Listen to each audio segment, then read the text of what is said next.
Alô, você que está acompanhando mais uma live do podcast Nerd Debate. Nesse episódio vamos debater sobre o filme Duna. Aí é uma nova versão feita pelo diretor Denis Villeneuve. Teve muitas polêmicas em torno de onde esse filme vai lançar, onde ele não vai lançar, se vai ter continuação, se não vai, aonde o filme parou, né? Tudo isso a gente vai debater aqui. Estamos aqui com uma equipe bacana para conversar sobre isso. Inclusive pessoas.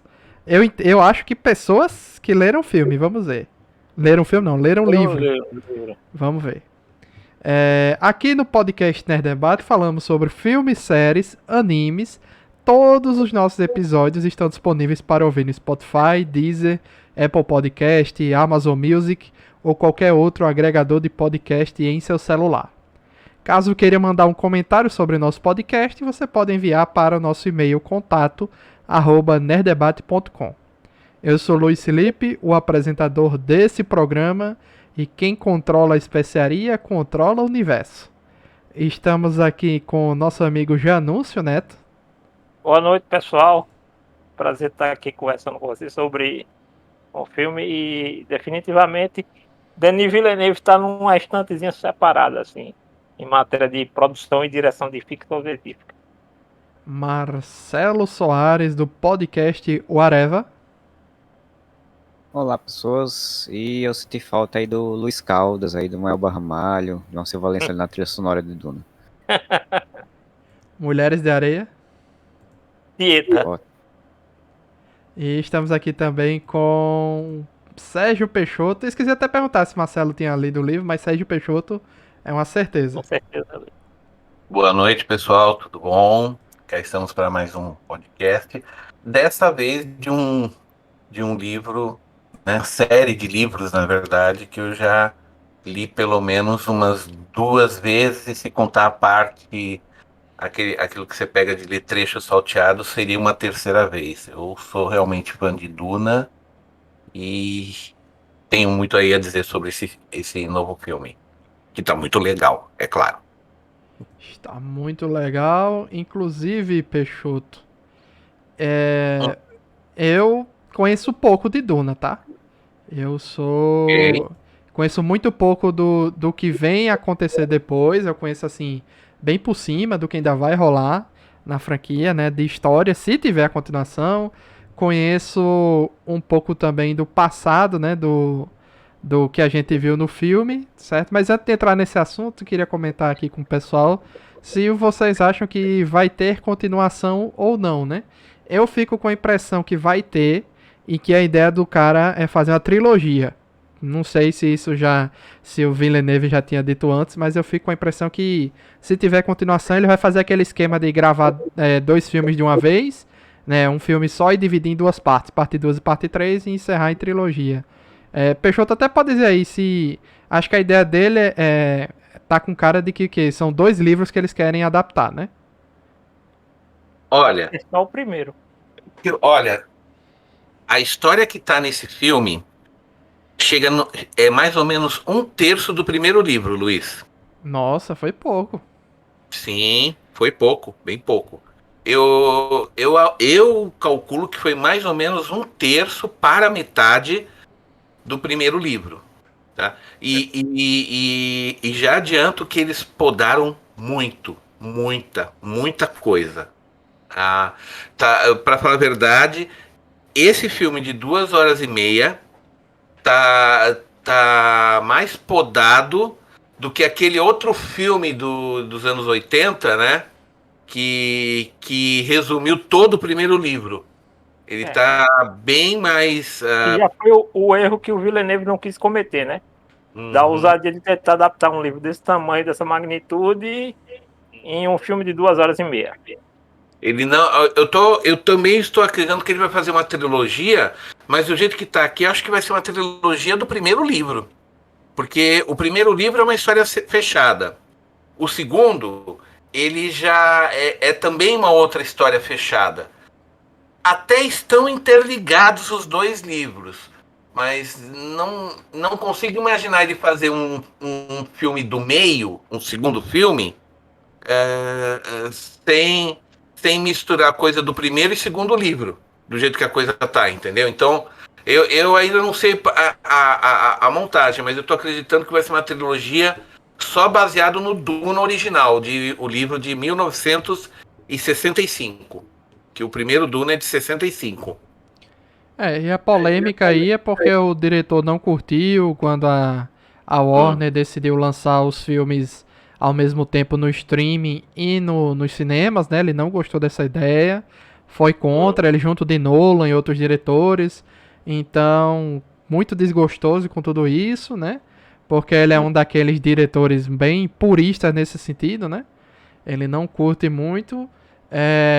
Óbvio que isso foi uma decisão da Warner tomada principalmente para esse ano agora de 2021. A gente não sabe se eles vão mudar de ideia a partir de 2022, 2023, ou se vai ser sempre assim, né? Lançando no HBO Max e nos cinemas ao mesmo tempo, né?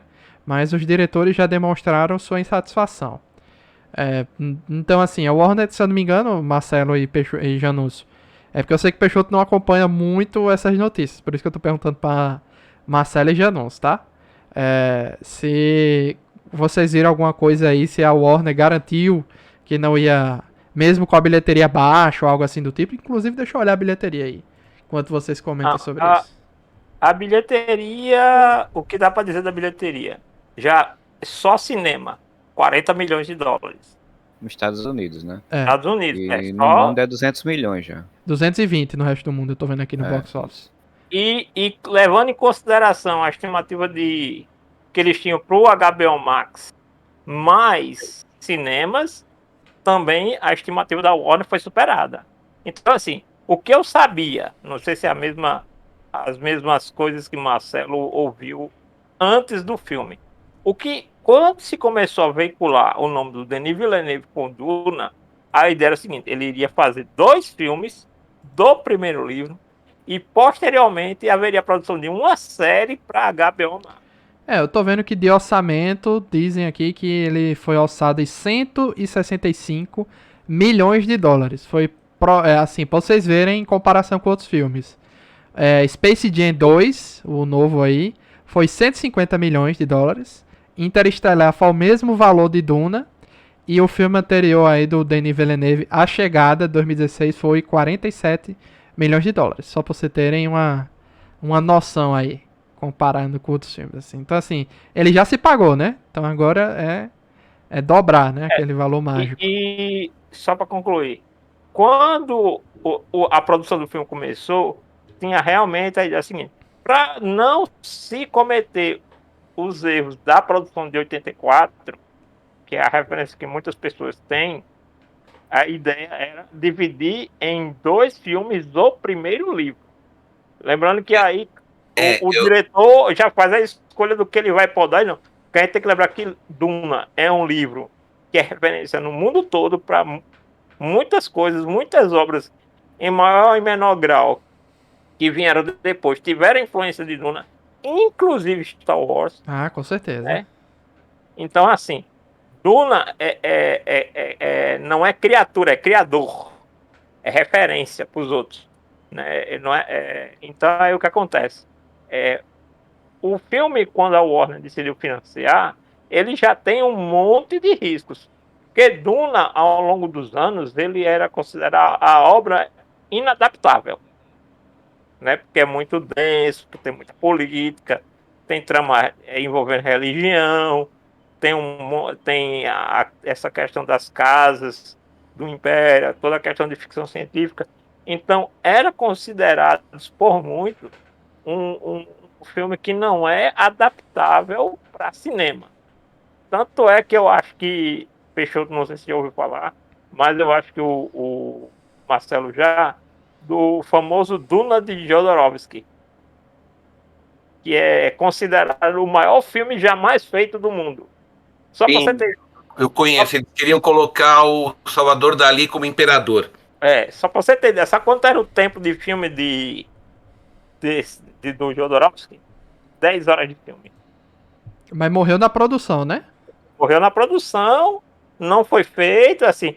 A grande contribuição desse filme que nunca foi feito é que dele se formou a equipe que criou Alien, o primeiro Alien lá do Ridley Scott, Interessante. né?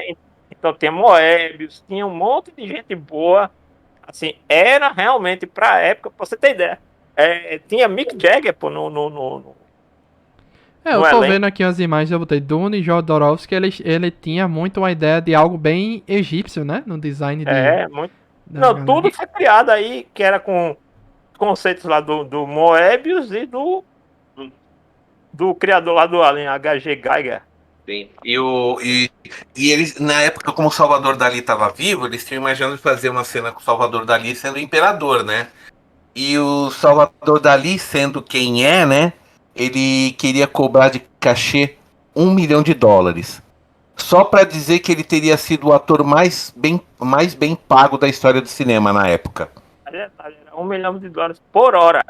Por hora, Nossa exatamente. senhora. US$ 1 milhão, ele queria, ele falou isso, é pra eu me tornar o ator mais bem pago da história. Você sabe qual foi a pegadinha que os caras fizeram, Tinha né? uma ideia louca, né? Então, Mas você sabe qual foi a pegadinha que fizeram com ele, né? qual foi o quê? A pegadinha que fizeram com ele na hora de assinar o contrato. Qual? O cara, pô, beleza, a gente vai te pagar US$ 1 milhão por minuto. Ele Aí ele, queria por minuto, não, exato. ele queria por hora. Aí o diretor foi lá, não, a gente lhe paga 1 milhão por minuto. Cortaram drasticamente a participação dele para 3 minutos no filme todo. Uhum. E as outras cenas seriam feitas por um robô com a aparência dele. Esse filme do Jodorowsky, ele tem também umas que ele ia ser extremamente diferente do livro original.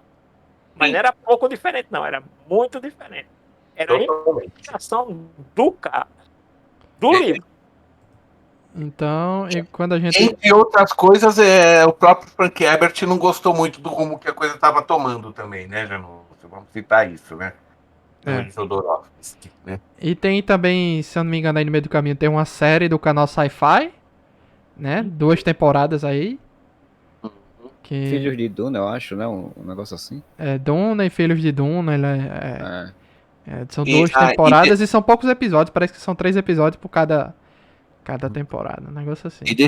deixa eu só me corrigir aqui que eu dei uma consultada. Realmente o filme acaba na metade do primeiro livro. Aí, só para constar, o primeiro livro, o primeiro Duna, ele tem 375 páginas, Certo, tá?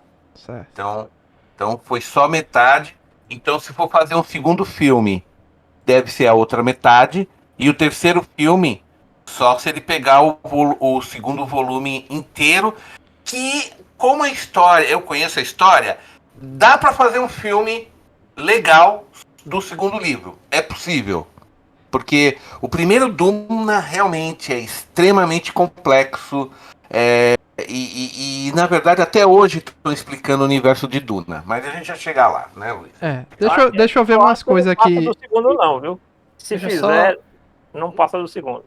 Deixa eu só te responder aí, Luiz, que você perguntou se a gente achava que ia ter uma continuação. Eu acho que pelo andar da carruagem, pelo interesse que o filme gerou, pela expectativa, e pelo que eu vejo algumas pessoas, apesar de muitas críticas negativas, vejo algumas pessoas que são realmente artistas mesmo, que gostam da parte gráfica e tudo visual do filme, elogiando muito. Eu acho que é capaz de o filme realmente ter uma boa bilheteria dentro dos termos da pandemia, né?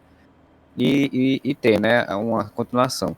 A Warner, ela tinha avisado, tinha saído uma notícia falando que ela tinha falado que não ia se basear somente na bilheteria do filme, levando que ia levar em conta essa questão da pandemia e tudo, mas ia se basear também em interesse de público, aquelas métricas que eles fazem de quanto o filme está sendo falado, também da audiência no HBO Max, né? Então, iam analisar várias coisas para poder ter uma continuação. Acho que provavelmente vai ter. O Villeneuve, ele tinha dito que a ideia dele realmente era, assim, era pensar em fazer uma trilogia, porque é muito difícil você pensar hoje em dia no cinema sem ser trilogia, sabe? Ainda mais o Warner, né? O Warner é uma produtora que sabe, vai investir dinheiro muito grande em uma coisa dessa, provavelmente, e ela sabendo que é uma história longa, uma história com vários livros, ela provavelmente já fez pensando em que fosse realmente uma trilogia, para maximizar o lucro, né? Dela, né? Então eu imagino que realmente vai ter, apesar que eu acho que, por exemplo, esse aí do Jodorowsky, que eram 10 horas de filme, eu acho que a lógica de hoje em dia seria muito interessante se você tivesse uma série disso, porque eu acho que exatamente dá para trabalhar, que ao longo do podcast, ou da live, podcast, enfim, eu vou falar, mas acho que como série ela ganharia muito mais em alguns aspectos do que como filme. Vamos ver aqui, segundo aqui o Wallace, nosso amigo Tom Hells aí comentou, foi a maior bilheteria dos Estados Unidos. Quem assistiu O Senhor dos Anéis tem base para ver que foi um bom filme de introdução. Ele disse aqui. Tem algumas informações aqui, Peixoto, que eu conheço muito vagamente, mas que eu percebi que foram deixadas de fora do filme, né? Vamos lá. Primeiro, eles não usam inteligências artificiais porque mais ou menos há 10 mil anos de onde está rolando o filme, eles tiveram uma guerra contra as máquinas, eles venceram e por isso essas inteligências artificiais, robôs, foram banidos. Confere isso? Sim. Confere, mas é melhor eu colocar isso numa ordem cronológica, Luiz, me permita, tá? Vamos começar por partes, tá? O calendário de Duna, ou a história de Duna, ela começa no que eles nomeiam de ano 10.191 AG. O que é esse AG? Para começo de conversa, né, Luiz? After Guild, após a guilda. Porque não tem a guilda dos transportes espaciais? Sim. Que eles monopolizam o transporte espacial, né? Tá? Ou seja, o calendário começou quando a guilda foi fundada.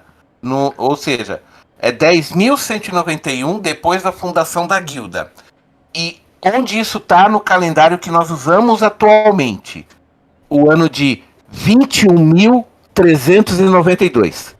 Sim, essa é a data em que Duna começa, se a gente for colocar o nosso calendário de hoje. 21 mil... Duna, o universo de Duna. O universo de Duna, comparado com o nosso calendário... registrado a partir dessa data. 21.392, tá? Agora o que acontece? O que houve nos 11 mil anos antes de começar esse calendário? A humanidade se espalhou pelas estrelas, desenvolveu tecnologia e começou a confiar cada vez mais nas máquinas. E surgiram o que eles chamam, na época de Duna, de máquinas pensantes, ou seja, máquinas com vivas, né? É aquilo que os cientistas hoje em dia falam que em algum momento os computadores atingirão a singularidade, a capacidade de pensar como um ser humano, a senciência, a consciência de que estão vivos, né? Certo? E essas máquinas oprimiram a humanidade, ficaram no controle e acabou havendo o que eles chamam de Jihad Luteriano, ou a Grande Revolta, que foram uns 100 anos de guerra, né? Foram mais ou menos 100 anos de guerra, em que eles exterminaram, a humanidade conseguiu exterminar as máquinas pensantes, mas aí eles baixaram um decreto que não era para colocar nenhuma máquina que superasse o pensamento humano. Então, até calculadoras eletrônicas foram banidas. Nossa. Você não tinha... Não tem computador, não tem calculadora, não tem nada digital em Duna. Eles baniram tudo, porque o trauma de terem sido dominado pelas máquinas foi tão grande que isso se tornou uma cátedra religiosa, porque eles têm a Bíblia deles, eles chamam de Bíblia Católica Laranja. E um dos mandamentos dentro dessa Bíblia é: não farás máquinas que pensem como ser humano. É uma coisa de fé, não pode, né? Aí você pergunta, como é que eles se viram? Foi aí que surgiu a casta dos humanos pensantes, que eles chamam de mentates. Que também é uma informação importante que não tem no filme, né? Também sim, tem um personagem mentates, ele aparece, mas não é explicado. Na verdade, só aparece 2 mentates na história, né? Que um é o Tufir Hawat, que é aquele velhinho mais gordo. Lembra no começo do filme quando o Duque, que cada casa do Império, né? Cada família das casas tem que ter um. Sim, eles têm um principal e vários outros, mas assim, os mentats são seres humanos criados para pensar, para memorizar, para pensar e calcular tudo de cabeça. Que são os mesmos usados para as viagens espaciais, nas naves. Não, Negativo. ali é outra Não, aí é outra coisa. É a guilda dos. É uma guilda Guilda dos específica navegadores. É a dos guilda de. navegadores. O que acontece. E outra coisa. Calma lá, Janúcio. Deixa eu terminar. Deixa eu só terminar, por gentileza. É aí que Duna se torna importante no universo da história. Porque o Duna, ele é o planeta que produz um único item que permite a viagem espacial, que é o que eles chamam de spice, especiaria, o tempero em algumas outras traduções, né? Que teria a cor e um cheiro forte de canela, que é essa a descrição que é dada. É um produto que você pode falar o seguinte, ele é geriátrico, ele estende a vida da pessoa por séculos. Uma pessoa que se alimente regularmente, que use, por isso que é spice. Se você jogar um pouquinho disso como tempero na comida, já é o bastante. Por isso que daí o nome tempero, spice, né, especiaria, whatever, né? O que acontece? Uma pessoa que viva temperando sua comida com especiaria, ela vai poder viver séculos.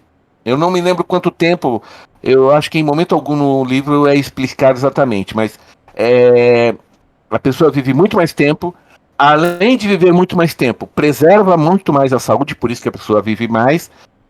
Agora, a coisa mais importante, tomada por pessoas com mais pessoas sensitivas, não exatamente telepatas, mas pessoas com capacidade sensitiva de desenvolver mais a mente. Se você está numa nave espacial e você toma uma dose forte, uma dose mais pura de especiaria, você consegue ver o caminho de uma estrela para outra e saltar no hiperespaço com a sua nave, controlando através dessa presciência que a especiaria gera em você. Daí a necessidade imprescindível da especiaria para que a guilda exista e para que todos os planetas habitados pelos humanos, que são milhares, há milhares de planetas em Duna habitados por humanos, no universo Duna, né? E para esses planetas trocarem mercadorias, fazer imigração, exploração, a especiaria é imprescindível. Não há outra forma de se fazer viagem espacial que não seja através do uso da especiaria. Isso nessa parte que nós estamos acompanhando do universo Duna, certo? Interessante. E um último detalhe que é também importante na história é que quem toma muito a especiaria, quem usa a especiaria por muito tempo ou em doses muito fortes, o branco dos olhos fica azul. E tanto que eles falam, quando alguém tem olhos azuis e toma especiaria, fica com azul dentro de azul.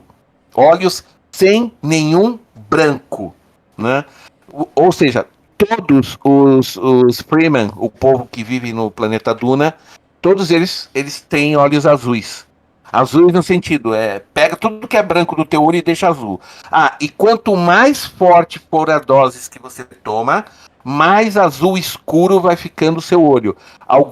Alguns navegadores da guilda, eles tomam tanta especiaria que de longe não parece que é azul, parece que é preto o olho deles. De tanta especiaria que eles tomam. E esses são os melhores navegadores de naves. Tá? E isso está explicando que os Highliners, que é o nome das naves que a guilda usa, são verdadeiros cargueiros espaciais com 20 quilômetros de tamanho, que podem transportar toda a população, não digo a população, mas tudo. Em Duna, um Highliner foi bastante para levar todos os da Duna de uma vez só, para você ver como essa nave é enorme, né? Tá? Todos os Atreides foram de uma vez juntos. Não precisou de duas viagens. enfiou todo mundo dentro de um Highliner, que é o nome que eles dão para esses mega cargueiros, e aí o navegador viu o caminho de Caladan para Duna pela presciência da especiaria, saltou e pum, tava lá. É E- assim que eles viajam no espaço em Duna. Então, Ou seja, não essa guilda é uma dessas casas que são citadas, então. não é uma casa, é uma organização de transporte que é mais poderosa que o próprio Império. O Império não existe sem a guilda. Entendi. Como você vai fazer comunicação com os planetas se você não tiver a guilda? E é o seguinte, a guilda, na verdade, é o grande poder. O imperador tem que baixar a cabeça para as vontades da guilda. É assim que funciona. E quem tá por trás da treta toda? É o imperador ou a guilda?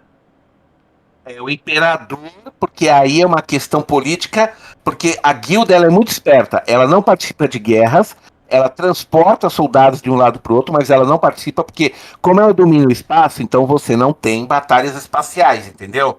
Só existe um poder espacial e não é para guerra, é para transporte. É a guilda, né? Então a guilda, ela nunca, como o Paul mesmo fala, né? Eles sempre deixam os outros usarem a espada.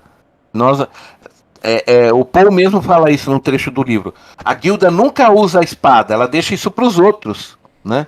Entendi. Mas o grande poder atrás de tudo é a guilda, mas ela não se mete em política também. Ela não se mete em guerras, por efeito, não se mete em políticas.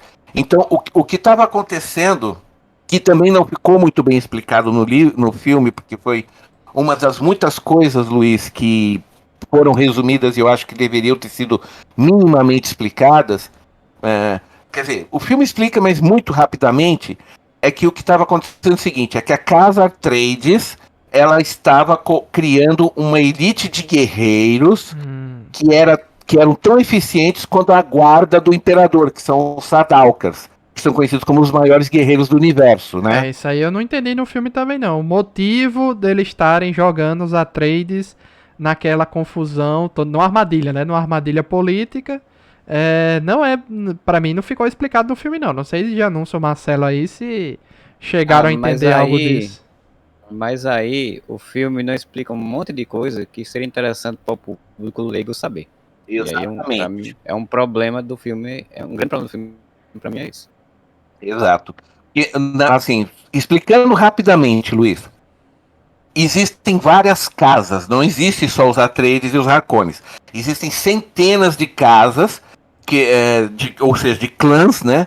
E são casas maiores ou menores, mas só que o que é que estava acontecendo? Se não me engano, o nome assim, do agrupamento dessas casas, se não me engano, acho que eles chamam de Landesrat no livro, se eu não estou enganado. Mas enfim, o que acontece é o seguinte: o imperador, ele só tem força pelos seus Sardaukars, porque aí todas as outras casas, nenhuma delas tem poder para enfrentar os Sardaukars do imperador. Entende? Então é um domínio por poder mesmo, assim, o imperador é imperador porque é o mais poderoso, porque tem um exército mais poderoso, né? Agora, o que estava acontecendo os Atreides estavam criando uma tropa de elite que rivalizava com os Sardaukars. E isso estava fazendo várias casas quererem gerar aliança com os Atreides para derrubar o imperador e provavelmente aí os Atreides tomariam o poder. E é claro que os Harkonnen, que são inimigos de 10 mil anos dos Atreides, não queriam isso. Foi aí que o imperador chamou os Harkonnen, eles fizeram esse acordo e armaram o esquema de jogar eles em Duna para acabar com a casa Atreides, né? Que, aliás, outra coisa que também nunca se explicou direito é porque os Harkonnen e os Atreides são inimigos, né? Tá? É que foi o seguinte, lembra do que eu falei da revolta lá contra as máquinas, né? Sim. Tá? Nessa época já tinha a casa Harkonnen e a casa Atreides. E houve uma batalha, que se não me engano não era a Batalha de Corrino, foi uma batalha decisiva para derrotar as máquinas. Se eu não me engano, Corrino é a casa do Shadan IV, né? Do imperador. Sim, porque a batalha... Mas a batalha recebeu o nome dele porque dali ele saiu como imperador. Por isso que o nome é Batalha de Corrino. É uma batalha histórica, né? Só que nesta batalha, o Harkonnen da época, né? O Harkonnen da época, ele fugiu.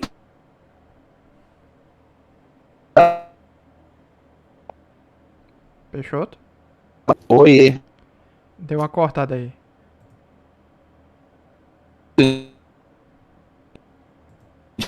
É só aqui que tá cortando a voz de Peixoto? Pra vocês também? Já- Também, tá cortando. Também? É. Fala aí, Peixoto. Cortou tudo Oh. aí. Voltou agora? Voltou. Tá.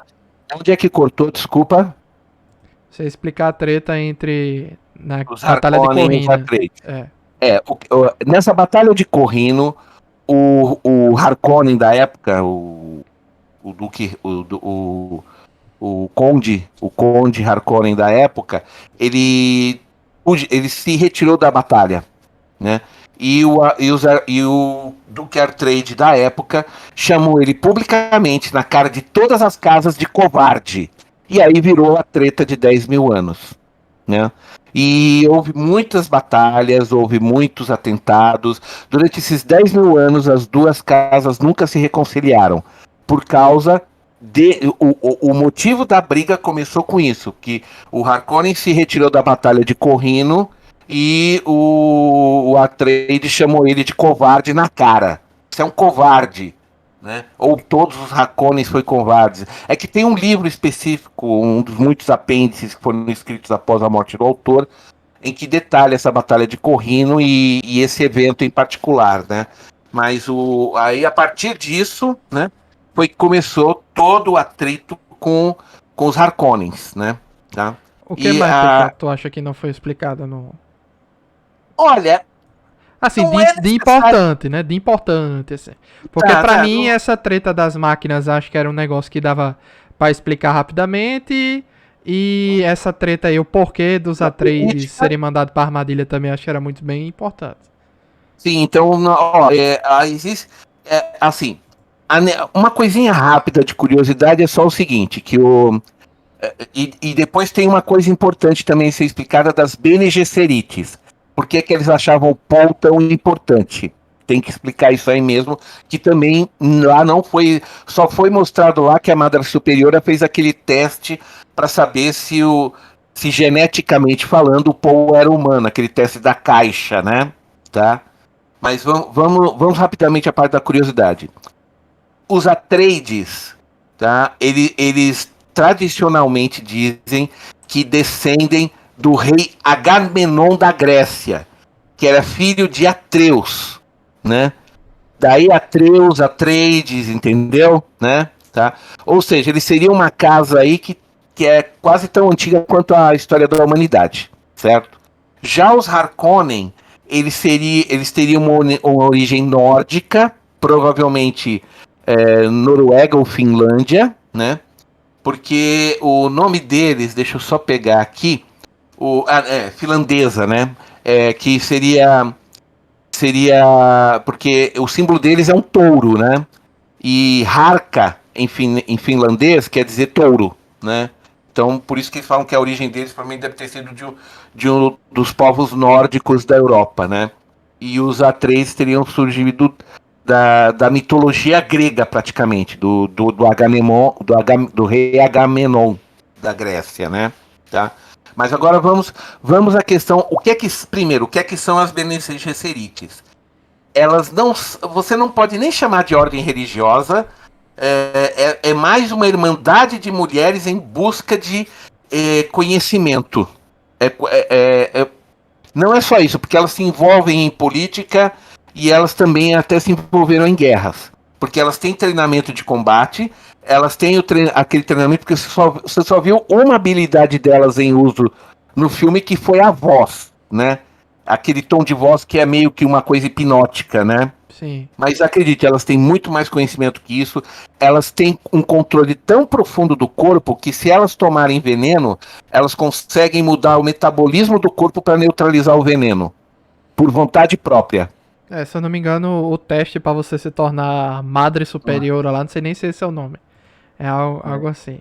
A Para você se tornar uma madre superiora, você tem que literalmente beber especiaria líquida e sobreviver ao que elas chamam de agonia, que é que você tomando uma dose forte dessa, você já tem treinamento sensitivo como Bene Gesserit. Se você não morrer, você se torna uma telepata e presciente muito poderosa, né? Que era o que a Madre Superiora era ali que a gente vê no filme, né? Tá? E uma coisa que não explica bem também é que essa Madre Superiora no livro, ela é o braço direito do imperador, ela é a conselheira direta do imperador, né? Tá? Outra coisa, por Não, causa no filme só fica assim, meio com a ideia que elas são respeitadas por todo mundo, né? E a ponto de ninguém querer se meter com elas diretamente. Isso aí Na fica. verdade, vidas que respeitadas, que seja claro. Só que qual é a meta que elas estão procurando com o Paul? Elas estão há 90 gerações fazendo uma seleção genética de Atreides e Harkonnen para, num determinado momento, cruzar um Atreides e um Harkonnen para nascer o que elas chamam de o Kwisatz Haderach. Eu não sei se eu pronunciei correto. Kwisatz Haderach. Haderach. O que seria essa pessoa? Ele conseguiria ver o que as madres superioras não veem. Ele seria o telepata supremo, o presciente supremo, algo assim. Ele seria um semideus, no sentido de poder ver o futuro. Porque existe as madres, elas falam que elas conseguem ver até certo ponto no futuro, mas existe um ponto do futuro que elas nunca conseguem ver, que é o que elas chamam a direção que é escura. E elas falam que o Kwisatz Haderach seria capaz de ver isso, e o que elas querem é selecionar geneticamente os Harkonnens e os Atreides, até fazer os dois se cruzarem, e com isso fazer surgir o Kwisatz Haderach sob o controle delas. Certo? Não em busca de poder, porque o que elas querem é o seguinte: elas querem a preservação da espécie humana, a preservação e evolução da espécie humana, mas sob o controle delas, porque elas não acreditam que a natureza possa fazer isso sozinha, segura, entendeu? Elas querem fazer um controle genético, assim. Não, tá? mas peraí, eu sei que a Jessica Atreides desobedeceu porque era pra nascer uma Kwisatz Haderach e nasceu o Paul, né? Porque a Jéssica manipulou a parada na barriga dela pra nascer um homem, não foi isso? Não, vamos lá, vamos explicar. Um personagem que aparece na metade do livro nem sequer foi citado no filme, tá? Que é Feyd-Rautha Harkonnen, tá? E quem seria Feyd-Rautha Harkonnen? O macho Harkonnen que deveria se casar com uma fêmea Atreides. A Jéssica foi ordenada a gerar uma filha e ela desobedeceu a ordem para gerar Paul, um homem. Entendeu? Ou seja, depois de 90 gerações, era para Feyd-Rautha Harkonnen casar com uma filha dos Atreides. Certo. Só que nasceu homem, então são dois homens. Não rola, né? Entendeu? Ou seja, o plano todo delas foi pro buraco porque a Jessica amou demais o Duque e deu o que o Duque queria, um filho homem. Né? Então quer dizer que a filha dela queria se casar com o Harkonnen, entendi. Exato, porque o Feyd-Rautha no livro, ele tem por volta de 18, 19 anos, né? E quando começa o livro, né? E o Paul tinha 15. Então, se o Paul tivesse nascido mulher, você entende que os dois já estariam com idade de casar. A ideia delas era fazer casar os dois. E do casamento desses dois, nasceria o Kwisatz Haderach. Só que agora, e aí? Como é que fica o plano? Porque a Jessica jogou tudo pelo ralo, que atendeu à vontade do Duque, né? Por isso que a Madre Superiora estava furiosa, né? Peraí, mas como é que o Paul nasceu com os poderes? Haha! Aí seria spoiler, eu não sei se eu posso contar, Luiz. Ah, então deixa que a gente descobre Não, isso. ainda vai ter, pelo jeito vai ter livro. Existe uma explicação, tá? Porque, assim, eu só posso adiantar o seguinte: o Paul é o Kizar Haderach, ponto final, tá? Ah, isso é bem Mas- claro que é a questão do escolhido, né? Ele é o escolhido, o Kizar Haderach, ou o Lisan al-Gaib, como os Fremen chamam Muad'Dib, ele, né? O Muad'Dib. ou Muad'Dib, que aliás, Muad'Dib é o nome daquele ratinho que aparece no filme, viu? Ah, Aquele é? ratinho. Muad'Dib é o nome daquele ratinho do deserto que aparece, né? Agora é o seguinte, eu sei o porquê o Paul é o Kizar Haderach, mas se eu contar é um baita de um spoiler, então eu Mas prefiro não contar. Mas peraí, Tá. o Paul, é porque o filme confunde a gente muito, porque um filme só, já não sei, e Marcelo, não sei se eles concordam comigo, um Sim. filme só é muito pouco, porque ele lida muito com essa questão de previsão de futuro, né? Então, assim, a gente tem uma mistura muito grande do Paul vendo memórias do passado de outros personagens com mistura de coisas que ele tá vendo do futuro. Então, assim, a gente vê e ele fala que a mãe dele agora está grávida e vai dar à luz a um bebê que já vai nascer com olho azul. Sim, porque eles estão agora vivendo com os Fremen, né? Então, inevitavelmente, a criança vai acabar tendo o olho azul dos Certo. Fremen, né? Tá. Ou melhor, o olho azul de qualquer um que usa especiaria. Como Duna é intoxicado de especiaria em todo lugar, então é inevitável, né? Certo. Mas a questão das visões do Paul, eu acho que isso que eu vou falar, Luiz, não é um spoiler, porque é uma coisa que está dentro da mitologia do universo Duna, ok? Tá? Essa questão da presciência, ou de ver vidas passadas, ou de ver o futuro, na verdade é uma coisa meio que com ligação genética, porque nos livros para frente, e falar isso não é ser spoiler, tá? Só é mais explicado como esse poder funciona. Porque é o seguinte, todo ser humano não carrega uma herança genética, Uhum. correto? Então, através dessa herança genética, o Paul pode acessar a memória de todos os seus ancestrais. Desde Agamenon, atrás até de Agamenon, até quando surgiu a humanidade, o Paul pode acessar as lembranças, as memórias e o passado de cada um dos seus ancestrais. Não, mas peraí. Então- Peraí, vamos lá. Isso não é mostrado no filme. Mas Por peraí, isso que eu como tô é que o falando. Paul, ele então sabe do passado daquela doutora lá, que ela é uma representante da guilda, se eu não me engano, né? Que ela vai investigar lá as instalações dos Atreides e tal, pra dar o... Tá. Como é que ele sabe do passado dela? Ela é uma parente dele, então? Pode ser. Pode ser. De novo, não vamos lá entrar em spoilers, né, Luiz? Tá? Não, sim, é porque ele diz, ó, eu sei que você teve uma pessoa muito especial, que você perdeu e não sei o que, ele Mas comenta isso. Mas esse tipo de coisa o Paul consegue fazer de qualquer pessoa que esteja próxima dele. Ele Ah, consegue ver um pouco do futuro de cada pessoa que está envolvida com ele. o passado ou o Tá. futuro, né? Um pouco do passado ou um pouco do futuro. Mas são coisas limitadas. O acesso ilimitado a memórias e lembranças, ele tem dos ancestrais dele, porque ele tem essa carga genética dentro de si. Entendeu? Entendi. Eu fiquei muito também assim, só no final que eu fui entender que quando a doutora tá perto de escapar e ela tá usando umas garras, ela usa um negócio pra chamar o verme, né? E ela puxa umas garras assim, eu não entendi o que é que ela iria fazer. Lá no final que eu fui entender que aquilo é tipo uma técnica pra montar nos vermes, né? Sim, eles têm os Cavaleiros da Areia, que são os homens que montam os vermes.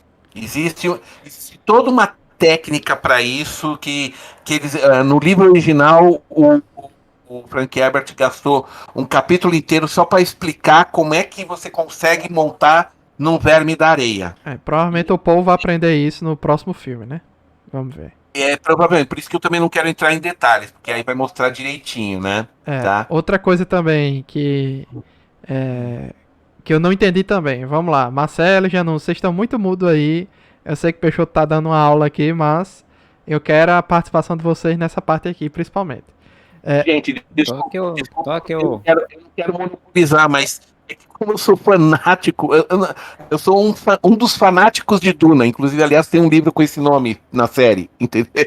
Então eu meio que conheço bem a série. Então é necessário explicar tudo isso, porque o filme não explica, Luiz. Sim, o filme é lindo, é maravilhoso. Adorei a ambientação, tá altamente fiel ao livro, mas cortaram demais. E eu acho que havia coisas que precisavam ser mais explicadas. Né? Mas eu acho que não vai ser não, Peixoto. Eu acho que vai seguir nessa pegada de focar no que realmente importa e eles vão deixar muita coisa de lado. Eu sinto isso, sabe? Eu consigo acreditar que o diretor está partindo do princípio que quem está vendo o filme lê o livro, sabe? Talvez. Fica parecendo isso. Talvez. Mas enfim, vamos continuar. Faz Bora lá. dois mais ou falarem aí. menos, assim, mais ou menos, porque ele deu uma entrevista dizendo que o filme dele era um filme pop, né? No sentido de que também era para pegar as pessoas leigas, né? Então eu imagino que ele sabe o que tá falando, mas ele acha que tem coisas que ele acha que, como você já souber de ficção científica, você vai desenvolver, você vai saber, sem necessariamente saber, né? Então eu acho essa parada, por exemplo, das máquinas que foram banidas e tal, isso aí não tem importância, por exemplo. você pode pré-julgar que é uma sociedade não desenvolvida tecnologicamente, enfim, né? Você não precisa explicar o passado, né?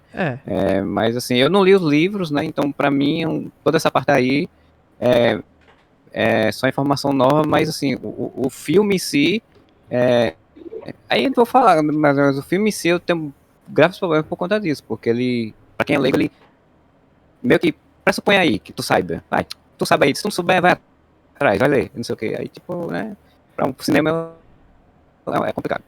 Tem um momento quando ele já tá no deserto, que o Paul, ele começa a ter umas lembranças que eu não entendi se é do futuro dele, deve ser, né?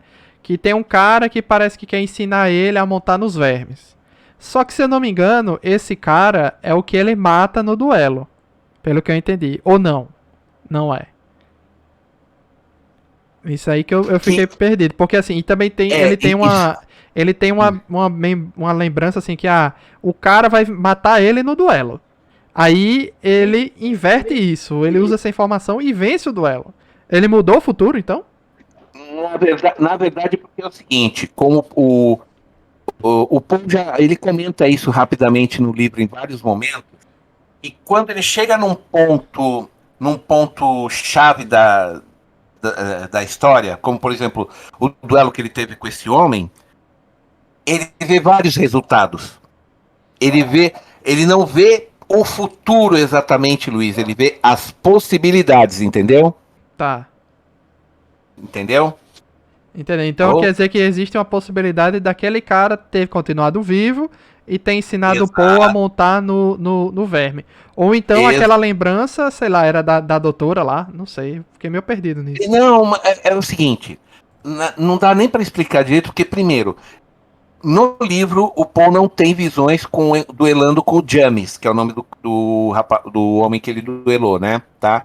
No livro ele só duela com o James e mata o James, tá? Não tem visões dele duelando com esse cara de que vai matá-lo, certo?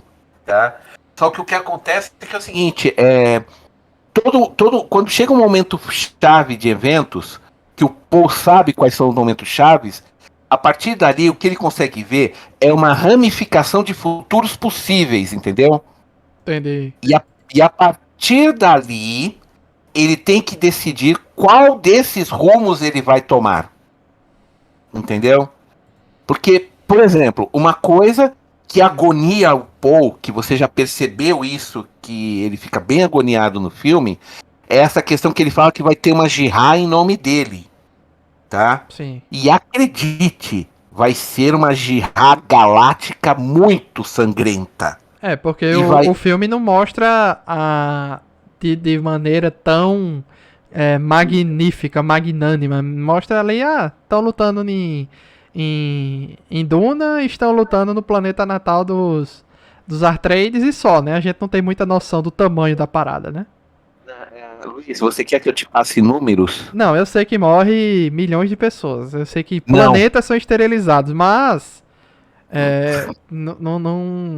Assim, o filme não mostra o tamanho disso aí. O livro não.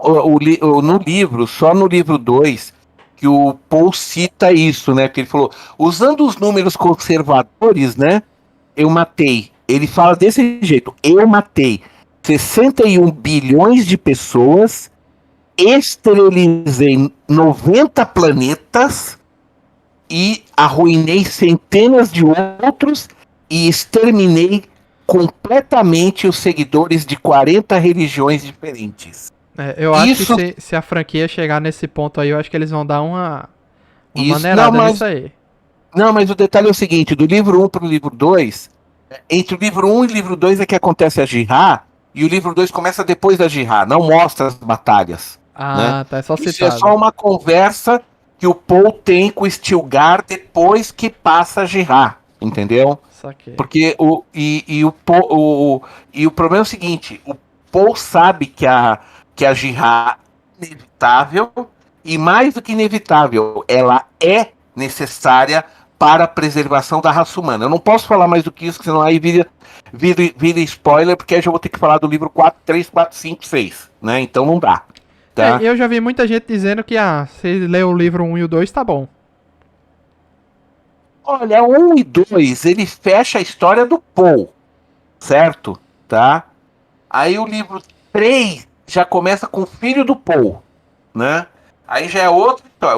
O livro 4, 3 e 4 é o filho do Paul, 5 e 6 é bem mais pra frente. É complicado.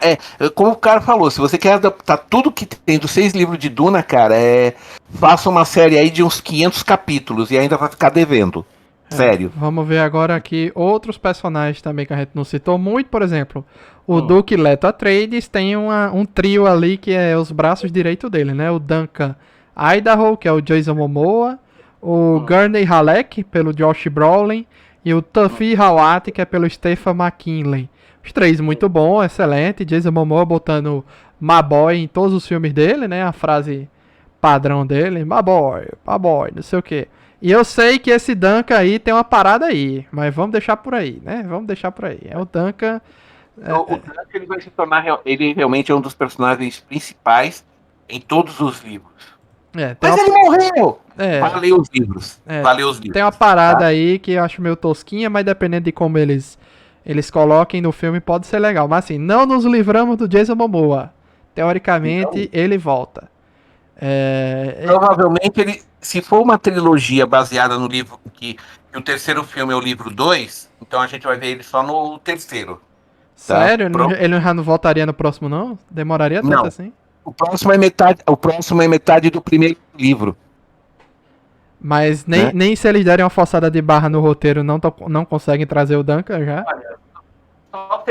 Só se eles usarem o filme 2 para encerrar o primeiro livro e começar o segundo, aí talvez possa ser. Talvez. Tá? Fico triste com a morte do Duque Leto Atreides, que eu achei são personagens muito foda, né? E eu não sei o destino do Tufi Hawat e o Gurney Halleck. Você sabe dizer, Peixoto, se eles morreram ou voltam? Não. Eu posso falar do Tufir porque é o seguinte, de novo, uma outra coisa que aconteceu na primeira metade do livro que não foi citada. O Tufir, ele foi capturado pelos Harkonnen. Tá. E depois de capturado pelos Harkonnen, porque outra coisa que também o livro explica muito bem e o filme fingiu que não existe, o Tufir, como ele era o Mentat, ele controlava a inteligência, a CIA do Duque Leto, né? A agência de inteligência do Duque Leto, né? Ele sabia que havia alguma conspiração, alguma coisa que visava destruir a Casa Atreides, e ele achava que a Jéssica seria a responsável. Ele achava que a Jéssica era uma espiã. No livro isso fica claro, tá? Mas o caso, aí quando cai a Casa 3, acontece tudo, o Duque, o Conde Harkonnen continua alimentando essa mentira na cabeça do Tufir. Não, foi a Jéssica, nós compramos a Jéssica, ela era uma das nossas, né? Tá? E consegue convencer o Thufir a trabalhar para ser o Mentat dos Harkonnen. Ah, porque morreu o cara lá envenenado, né? E, aliás, é outro personagem que, que foi nulamente aproveitado, que na primeira metade do livro ele é um personagem incrível, que é o Mentat do Conde, não, do Barão Harkonnen, desculpa, é o Mentat do Barão Harkonnen. Ele é um Mentat degenerado, ele é um psicopata, só que é um Mentat também. E nada disso foi aproveitado, ele ficou parecendo mais um eunuco calminho nas poucas cenas em que apareceu, né? Tá? Tanto que, inclusive, no livro é ele que mata o médico que traiu o Duque, né? Tá? Foi ele, não foi o Barão que matou ele, foi o Mentat, né? Só que, como eu falei, assim, ficou totalmente alterado, totalmente mudado, entendeu? E Então, o Gurney Halleck? não quero dar spoiler, Tá bom. não quero dar spoiler, não dá. Tá? E uma das decepções, assim, tanto pra mim quanto pra muitas pessoas, tanto é que foi citado em entrevistas, a própria Zendaya comentou que a participação dela como a Shani era muito pequena. Ela gravou muito pouco. E realmente no filme, assim, a gente vê ela em flashbacks, ou flashback não, Corre do Futuro, né? Visões do futuro o tempo todo, só que é muito pouco mesmo, e quando tem a participação dela, o filme acaba. Né? Então... Sim, mas só tem um detalhe, viu?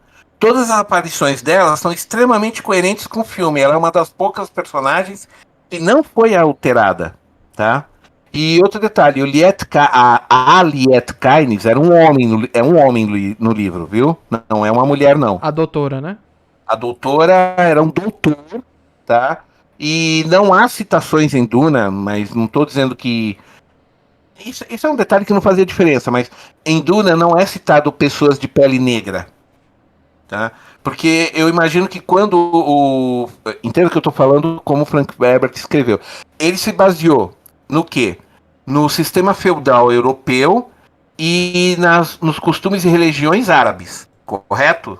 Certo? Então os nomes e tudo mais que você vê... Sim, dá pra ver que Duna é bem árabe, até porque é toda uma analogia com a questão do petróleo, né? Essa questão da especiaria e tal. Especiaria. Se bem que, na verdade, quando ele escreveu Duna, ele não estava pensando em petróleo em 65, ele estava pensando em LSD.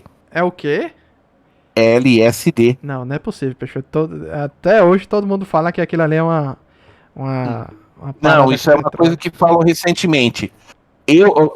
Luiz, seguinte, eu li Duna no começo dos anos 80, o primeiro livro, eu li no começo dos anos 80. E eu participei ativamente de um clube de leitores de ficção científica, o CLFC, que aliás existe até hoje. Eu fui o membro número 41 do clube. E eu participei de várias convenções e nós conversamos fartamente de Duna. Era consenso comum na época que o que foi baseado no seguinte: quando o Frank Herbert escreveu isso daí, em 65, tava aquela época do movimento hippie, movimento jovem. O LSD ainda não era vista como uma droga mortal e destruidora como é hoje. O pessoal achava. Então ele se inspirou no LSD para criar a Spice.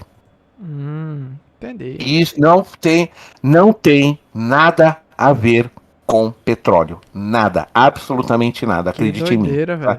Isso é uma coisa que falam atualmente para fazer um contexto atual. Não está errado, eu acho que não está errado, a comparação é válida, mas a original que gerou, que o Frank Herbert tinha na cabeça quando escreveu Duna, era drogas alucinógenas.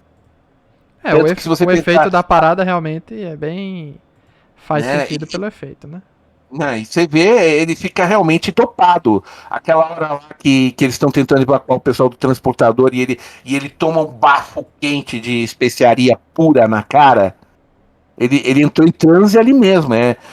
Se você parar pra pensar, é a mesma coisa de drogas alucinógenas. Tá? Então, só para esclarecer isso daí, viu, Luiz? Não tem nada a ver com com petróleo. Quer dizer, a comparação é válida hoje em dia? Pode até ser para a questão de transporte, de petróleo, né? Mas não, a especiaria original foi criada em cima de drogas dos Que, anos 60. que doido. Ok? Que doido mesmo. Não, Não é porque sabia. naquele tempo não era visto tão negativamente quanto é visto hoje. Então, hoje em dia o pessoal não comenta tanto porque pega mal, entendeu? Né? Pega mal.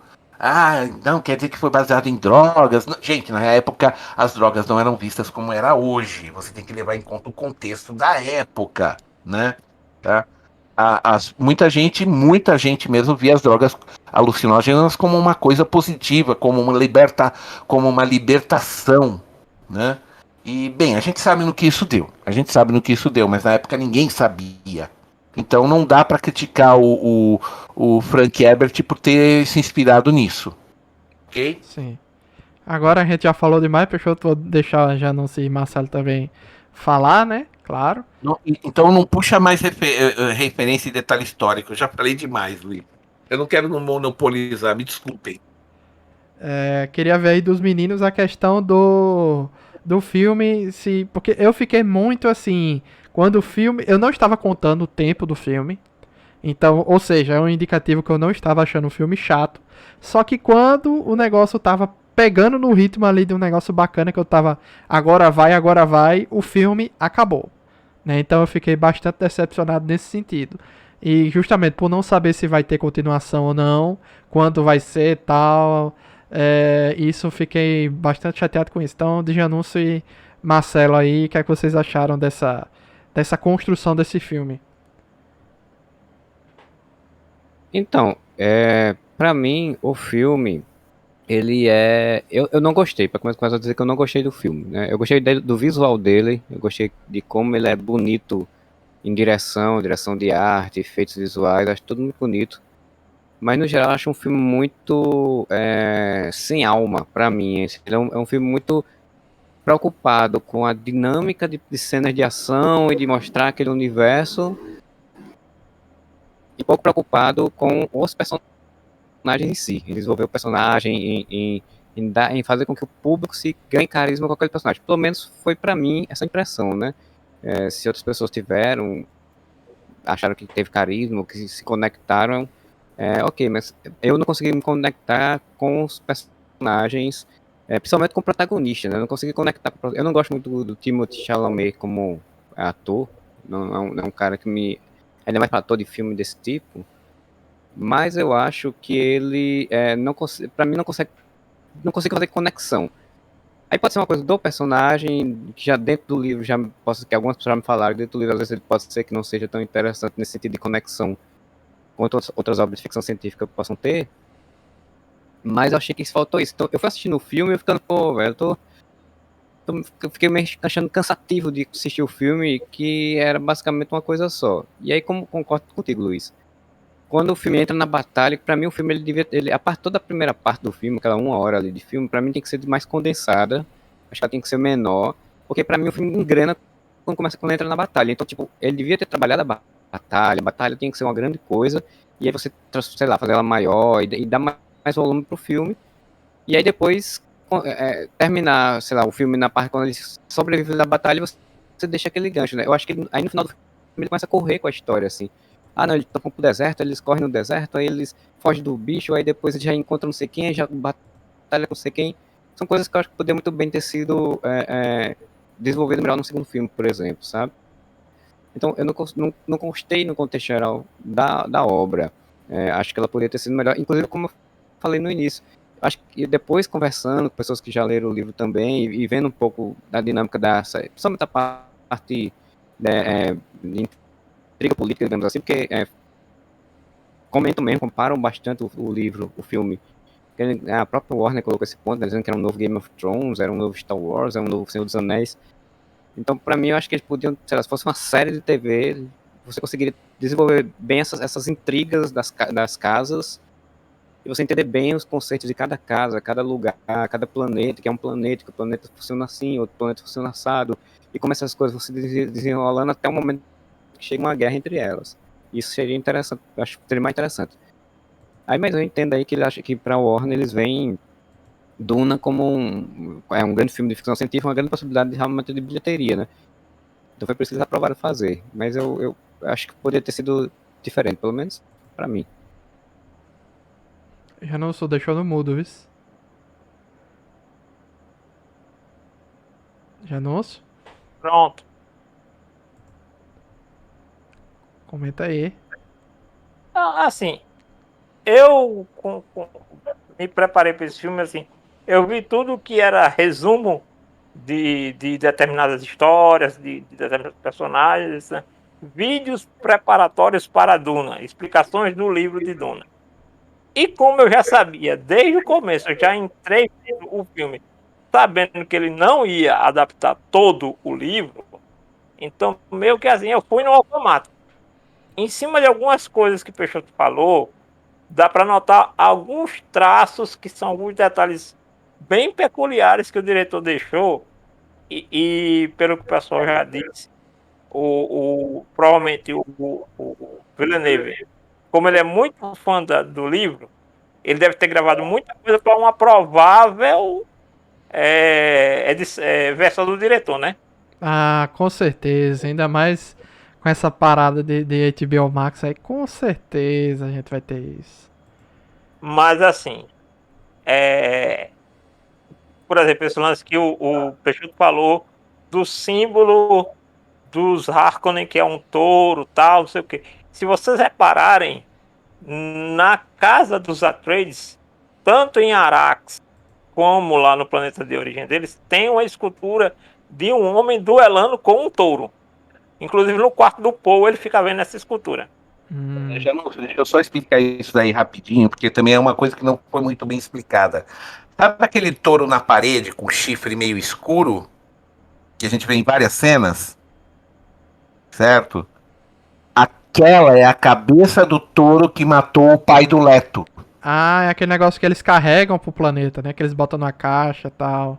Isso, se lembra que tinha uma pintura lá que aparecia o pai do Leto com roupa de toureiro, Sim. né? São duas coisas que eles levam em segurança. Essa cabeça do touro e o quadro. E o quadro, por quê? Porque e ficava no salão principal, o salão de jantar, né? No livro especifica que era o salão principal da mansão em Arrakis, né? Em Duna, né? Eles colocaram lá a cabeça do touro que matou o pai do Leto, o avô do Paul, né? Tá? O livro também o livro explica sutilmente de que a Jessica odiava o pai do Leto. Ela odiava. E provavelmente não é dito nunca de maneira clara, mas é provável que ela tenha provocado a morte do pai do Leto numa tourada. É provável, não, mesmo o livro deixa isso muito vago. Só fechei aspas, fechei parênteses, continue, Janúncio. Desculpa aí pela interrupção, só para esclarecer. Então, assim, mas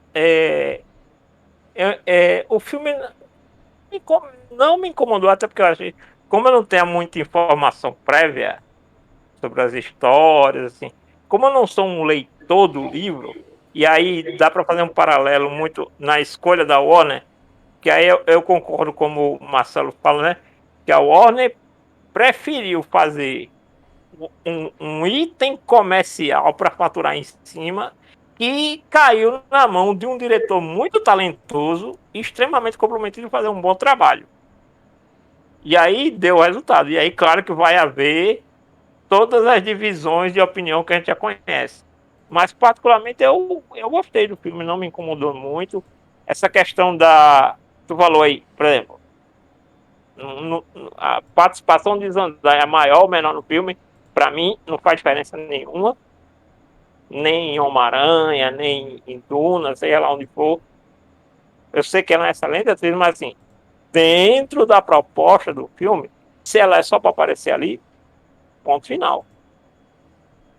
A questão que você falou lá da doutora, né, que é aquela representante do imperador, que fica meio que gerenciando as atividades de quem comanda Arax, né, no caso. Que ela trabalhou tanto com os Harkonnen e estava agora trabalhando com os com Harkonnen. o Ela estava sendo mensageira do imperador para os Harkonnen. Aham. E aí, o que acontece? Na verdade, antes do filme, houve todo um trabalho da Warner para pesquisar, porque realmente, como o Pedro falou, na obra, eles avaliaram que para o mercado de hoje, a obra tinha esse problema, não tinha muitos papéis relevantes para personagens femininas e não havia tanta pluralidade racial dentro da obra original.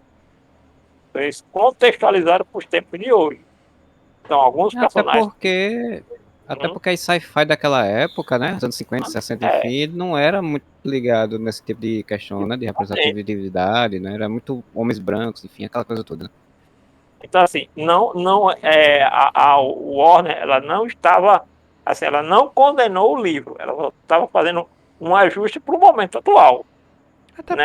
porque não faz diferença nesses personagens que foram alterados. Né? Exatamente. E aí é onde tem aquela questão do fã xiita, né? Aquele que vai nas minúcias. Ah, eu queria que o ratinho tivesse a mesma pelagem que o Frank Herbert descreveu lá no livro.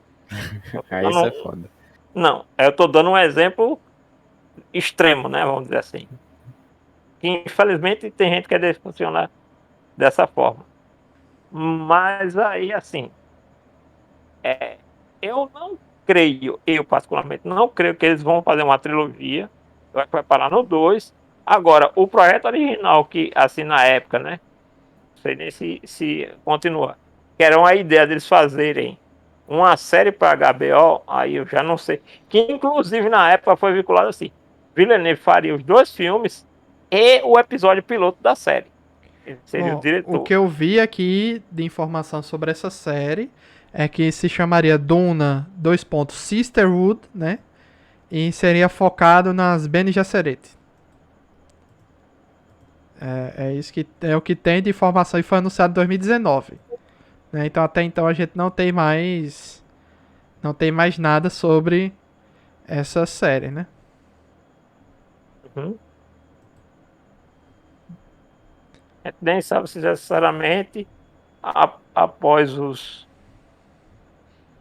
Assim, se ela for gerar porque eu acho assim que, como tem o primeiro livro, e tem os outros, é bem provável que assim, a Warner faça uma parte do primeiro filme toda com o Villeneuve, e aí, porventura, se ela tiver interesse, aí vai procurar outros diretores para cada um pegar um projeto. Mais ou menos como houve com O Senhor dos Anéis, que aí depois, lembrando que originalmente o Hobbit seria dirigido pelo Guilherme Del Toro, aí houve todo um problema aí e acabou ficando na mão do Peter Jackson novamente. Mas originalmente era assim: Peter Jackson fazia O Senhor dos Anéis e o Hobbit seria adaptado pelo Guilherme Del Toro.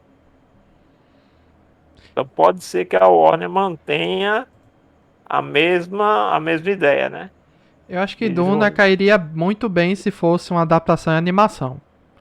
Iria ser um negócio que você pode fazer o que você quiser, pode fazer, né, não tem essas limitações de atores, né?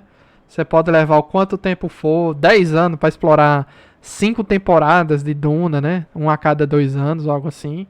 Mas para filme, live action, série assim, é algo muito complicado, porque eu acho que pelos meus cálculos aqui, Peixoto, Filhos de Duna seria o terceiro filme, né? Seria algo já muitos anos depois, talvez. A gente já não contaria com esses mesmos atores, no geral, assim, a maioria deles, né? Então já não... Muitos já não iria participar mais das continuações, né? Então, não sei, né? Não sei se era melhor se fosse animação que daria mais liberdade. Mas já que a gente já tá com os filmes aí, eu espero que o filme 2 aí... Eu acho que vai ser trilogia ainda, Janus. Não sei. Não acredito muito. Não sei se Mas eu vai. acho que, cara, série, eu acho que funcionaria, dependendo de como fosse feito. Por exemplo, o Fundação tá sendo feito agora pela Apple TV. São 10 episódios da primeira temporada que não chega nem... Acho que vai chegar nem no final do primeiro livro. E tá sendo construído bem cadenciado e eu tô curtindo bastante. Tipo, eu acho que é muita forma como você vai desenvolver a história, sabe? A forma como você vai pegar, você vai desenvolver, você pode fazer uma série, ok, né? Agora sim, com a animação, claro, a animação você pode pirar de todas as outras formas possíveis, né? É muito mais fácil você fazer pirações com dinheiro, claro, né? Com verba, óbvio. Então, mas eu acho que depende muito, acho que poderia ganhar muito sendo uma série.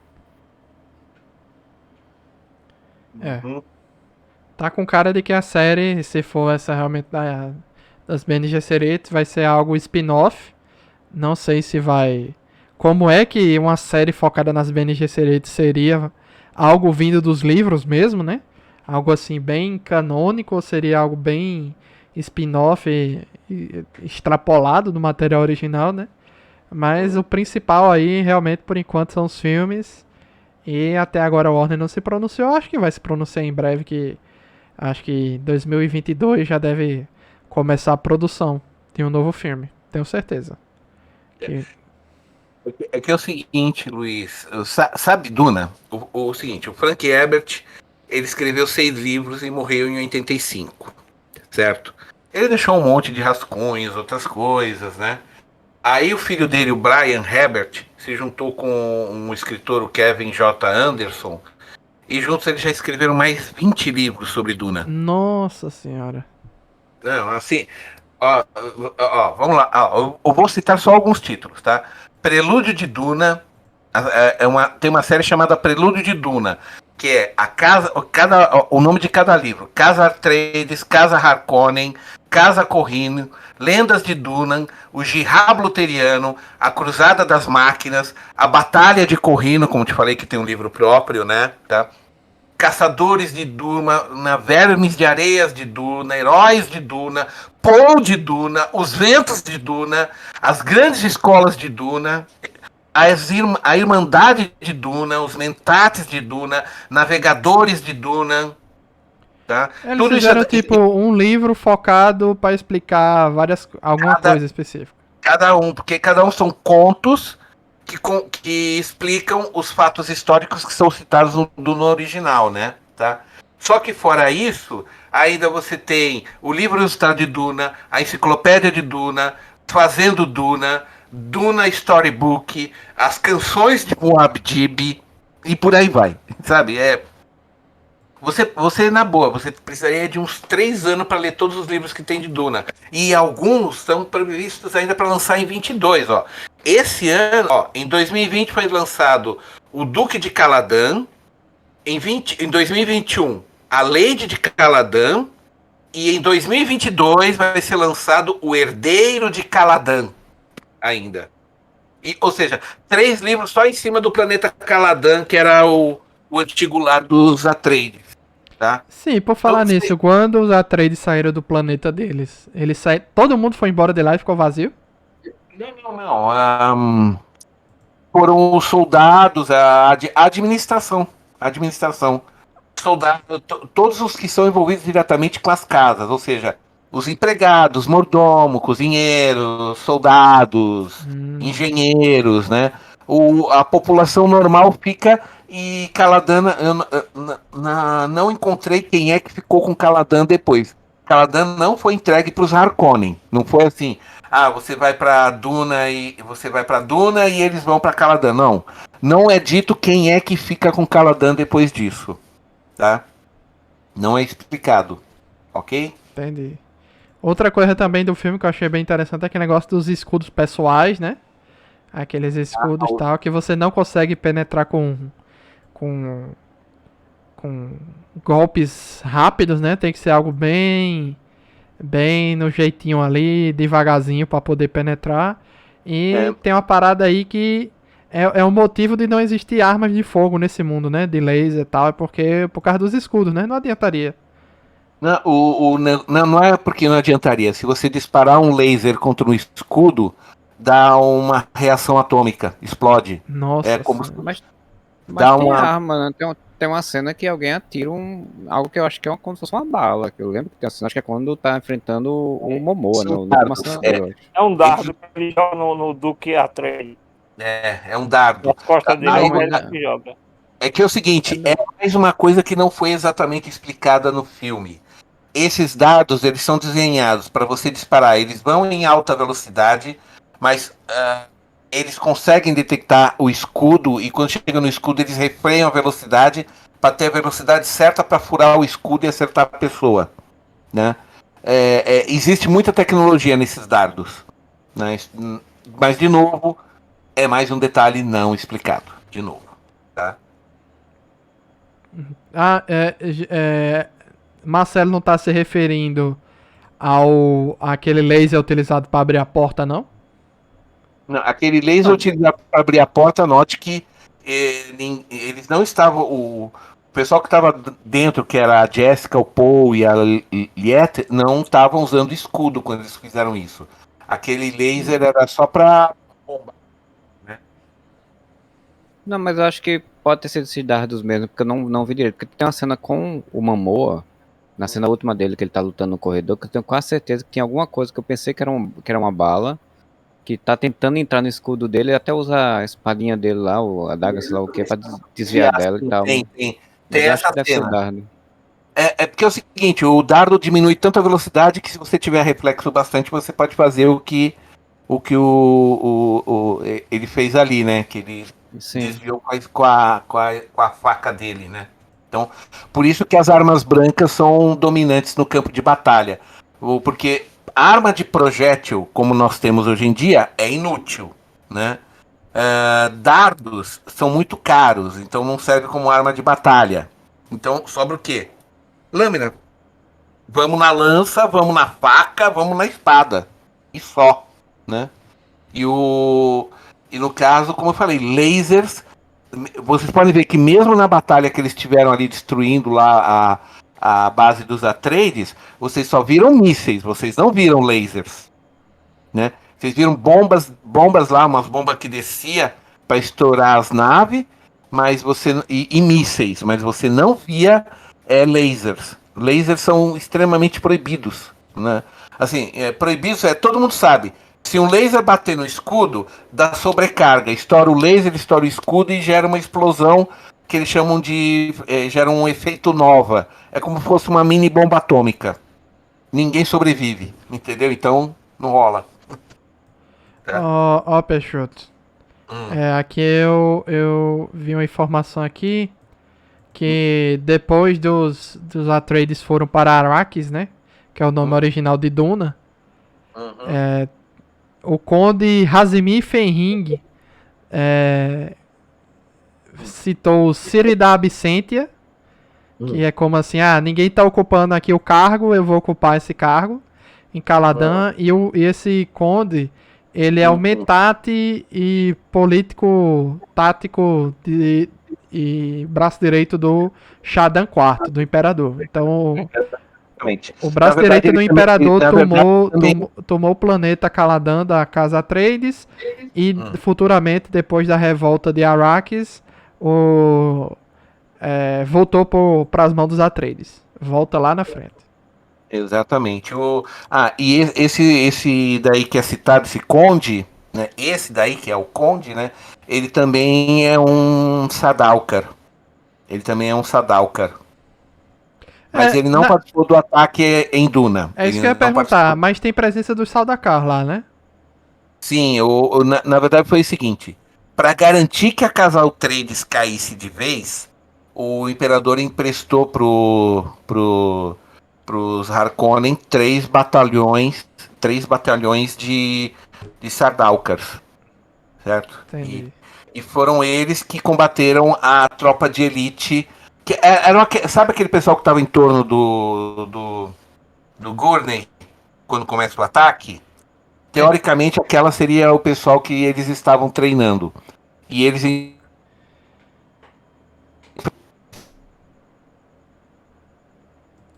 Cortou, Peixoto. Oi? Cortou. Tá. Então, repetindo.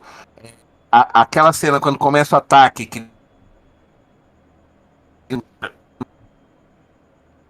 Cortou tudo aí. Tá cortando, tá ouvindo nada. Deve ser problema na internet de Peixoto. Agora. E agora? Fala aí. Não, é o seguinte, lembra a cena do ataque que o Gurney fala comigo? Sim. Ele fala pra uma tropa. Então, se eu não estiver enganado, sendo fiel, era o pessoal que o Gunner estava treinando para lutar tão bem quanto eles. Tanto que foram eles que enfrentaram os Sardaukars, né? Entendi, entendi. Tá? E o. Acho que só a fins de curiosidade, né? O planeta onde os Sardaukars vão lá, que é o Salusa Secundus, né? Que é o nome do planeta, né? Ele é tão ruim quanto Duna. Assim, ele é um planeta que assim, se você não tiver. Assim, é um planeta com condições muito severas para uma pessoa viver, né? Então, o que acontece? Quem sobrevive lá vira Sardaukar. É isso. Porque se você não é forte, você não sobrevive em Salusa Secundus. Tanto, e aí você fala, então é assim que. Quem é que vive num planeta desse? Eles pegam os criminosos e outras pessoas que são condenadas, jogam em Salusa Secundus.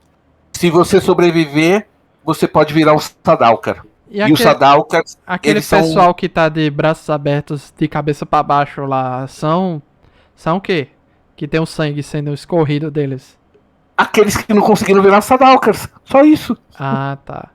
E o Tá? sangue é Agora entenda. colhido e eles botam aquelas marcas no peito Uhum. de cada um, né? De Mas, sangue. mas, de novo, isso daí é uma coisa do filme. Não tem nada disso no livro. Não é explicado, na verdade, nenhuma. Nunca é mostrado o treinamento de Sardaukars. Só é descrito que, como Salusa Secundus é um mundo muito brutal para se sobreviver, quem é mandado para lá e consegue sobreviver é forte o bastante para virar um Sardaukar. A partir daí, ele é pego como recruta, é treinado, doutrinado e se torna um Sardaukar depois de algum tempo. É assim que o imperador cria a sua tropa de elite considerada naquela época invencível. E sim, são extremamente brutais e impiedosos. O que o imperador ordenar, eles fazem sem pestanejar. Tá? São uma tropa de elite realmente assim respeitável, né, no universo Duna. É, então é isso. Então vamos lá, Marcelo, Janúncio, Peixoto, vamos fazer aí um apanhado geral. Marcelo disse que não gostou do filme. Exatamente. Certo. Peixoto, Olha, eu já apontei o que eu não gostei no filme. Cortou muito detalhe que precisava ser explicado para dar um pouquinho mais de consciência. Mas eu também entendo que se fosse explicar tudo isso, eu acho que o público comum não absorveria. Então, sim, eu também acredito que vamos ter uma versão Director's Cut que explica melhor as coisas. eu Eu acho que nem torço por explicou isso. também aquela parada de que, tipo, quem tem Fremen que trabalha pra sempre a casa que tiver no comando, né? Então, quando é os Harkonnen no comando, eles eram escravizados pelo Harkonnen. Aí quando Isso. chega os Atreides, o Leto queria fazer uma relação diferente, né, com os Fremen.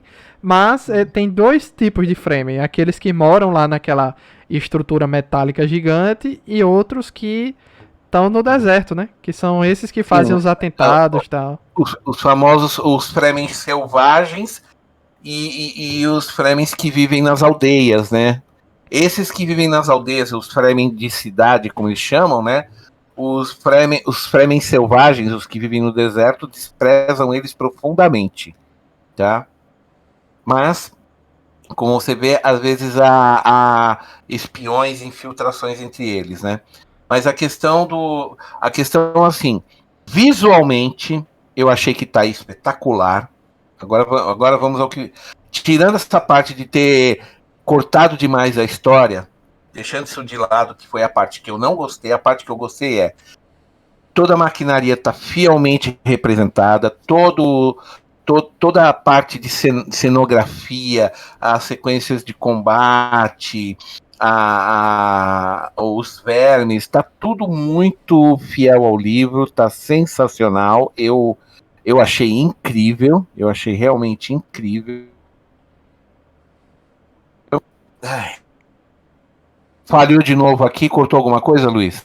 Não, não, pode Tudo continuar. incrível. Achou incrível.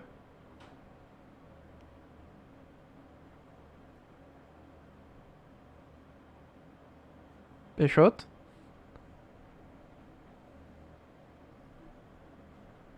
Peixoto? É. Vai, Gente, caiu. vai, Janus, continua aí. Diz aí o que é que você achou. Assim, ele é daqueles filmes assim, a parte técnica, com certeza ter bastante indicação ao Oscar, fotografia, figurino, trilha sonora, um monte de coisa desse tipo, né? Agora, realmente, parte da história é meio... Eu tô me sentindo como quando a gente faz a avaliação de um filme de quadrinho e quem conhece a história fica dizendo, ó, faltou isso, faltou isso, faltou isso, faltou isso. E quem não conhece, adora. Então, assim, hoje eu tô no lado de eu não conheço a fundo a história, a trama, tenho uma noção muito superficial do que é Duna, a história Duna, eu sei da importância, mas eu não tenho as minúcias da história. Então, assim, o filme não me agrediu de maneira nenhuma. Eu achei, eu concordo com o que o Marcelo coloca, né? Ele é um filme bem pasteurizado. Ele tá ali, ele é o produto Duna. Duna by Warner Bros. Ponto. Então, assim, ele não se propõe a debater, pelo menos nesse primeiro filme, né? Que é o que a gente está analisando. Ele não se propõe a debater a fundo nenhum dos pontos que o livro aborda, né? Que o livro tem as questões políticas, questões religiosas, né? E todas essas questões envolvendo ali os povos. Então, assim, o filme, ele não procura... Porque, assim, se o filme... Ó, esse Duna da Warner focou principalmente na relação política das casas com o Império. Ponto. Ou ele focou na questão do escolhido e lá dos outros, e tudo que está em volta dele. A parte mais mística da história. Também não. E aí ele fica como um produto pasteurizado quando ele não se aprofunda em nenhuma dessas questões e dá leves pinceladas delas que para quem é leigo e tá procurando ali só o entretenimento pelo entretenimento, não vai achar um filme ruim. Não vai dizer, nossa, esse filme aí é todo sem pé nem cabeça. Muita gente vai ver esse filme assim. Não vai ser o filme da vida de algumas pessoas, não vai.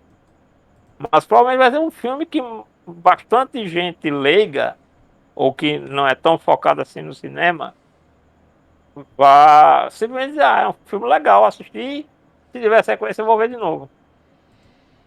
Tem uma informação aqui que eu achei bem chocante. Peixoto, confirma aí se confere ou não essa informação. Peixoto voltou? Conseguiu voltar? Sim, voltei. Tem aqui, o Barão Harkonnen chama Duque Leto de primo. Sim. Aplicando que suspeitando que eles são parentes. No universo expandido de Duna, deve ser parte desses livros lançados recentemente, talvez.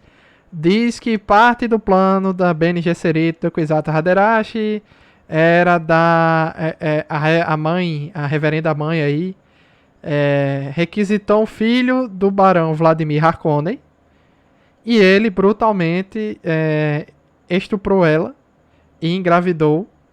E ela é mãe da Lady Jéssica, que depois se tornou a mãe do Paul Atreides. Eu não ia querer contar isso, Luiz. Eu não ia querer contar isso. Isso aí é o que explica o lance do Paul ter, assim, vamos dizer, cortado o caminho nas gerações, né? Ou seja, é que o Kwisatz Haderach veio uma geração antes. Sim. A Jéssica é filha genética do Barão Harkonnen. Que merda, como ela casou. A coisa só foi invertida. Era para ser um macho Harkonnen e uma fêmea Atreides. Acabou sendo uma fêmea Harkonnen e um macho Atreides e gerou Paul. Que merda, velho. Que confusão. Aí tá dizendo aqui que então Paul é neto do barão e depois que ela sofreu isso, a reverenda mãe infectou o barão com a doença que causou a ele uma obesidade extrema, fazendo com que o barão não consiga andar, então ele usa suspensórios. Ele usa coisas flutuantes. Suspensórios de antigravidade. Então aquilo ali dele voando são máquinas e não habilidade especial que ele tem. Né? Não. Mais uma coisa que não é explicada, porque no livro isso daí é só chamado de suspensórios. Ele teria como que suspensórios de antigravidade. Só isso. E aquilo ali que ele tá numa piscina, é tipo uma piscina de especiaria pra ele recuperar a saúde dele? Como é que é aquilo ali?